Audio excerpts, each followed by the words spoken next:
The most extraordinary thing to me was Jeremy Corbyn's resolute refusal to answer two simple questions. Should Hamas stay in power, and are they a terror group? He wouldn't do it. I mean, Len McCluskey answered both, but Corbyn was paralysed. He could not answer those two basic questions. But I'm afraid, as you know, Piers, that's a character career trait of Jeremy Corbyn's. It was just the same with Sinn Féin IRA. He always seems to keep the door open to terror groups, whether they are anti-British terror groups like the IRA or anti-Israel groups like Hamas. I don't know why he feels this need. He's never been involved in any international peace negotiations anywhere, certainly never anywhere with any success, never anywhere with any prominence even. So it's always bizarre to hear him talking as if he's sort of been the UN Secretary General for the last 50 years. And quite scary to think he was nearly, potentially, Prime Minister of this country. I mean, it does beg the question, if this had happened to us, what would his reaction have been? If he's not able to say that Hamas, after what they did on October the 7th, are a terrorist organisation, what would have happened if a terror organisation had killed 1,500 British people on our soil, if he'd been running the country?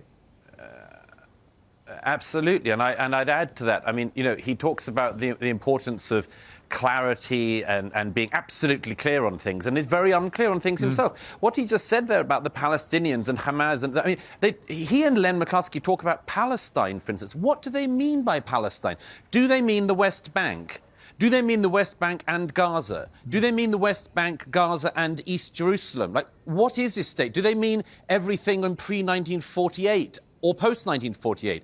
They never say. They just talk about this non-existent state that still doesn't exist because for decade after decade, people like them have supported the worst possible elements and have encouraged them in this delusion that Israel can be disappeared. It's not going to be disappeared. And yet this delusion is encouraged, among other things, among some people in the Palestinian leadership, which is why when they're offered 99% of a state, as they have been time and time again, they say no, because 99% isn't 100%. Well, that clip I found of Bill Clinton from a few years ago was very telling, both in his description of what Hamas do, which they're now doing, and also in the fact that he had a great settlement there, and Arafat at the last minute screwed him, just walked away. Absolutely. Arafat walked away as his predecessors had walked away time and again. It could all be so different, you know, it could all be so different. Just going back to what's happened in Gaza since the withdrawal, you know, remember the Israelis left Gaza in 2005. It was extremely traumatic for the people of Israel because they saw members of their own army pulling forcibly Jewish families from their homes because they said that they would give Gaza over to the Palestinians. There were elections. Hamas won the elections, killed their Fatah rivals, and then never had another election. How can anyone defend this group or believe they're a legitimate government of Palestine?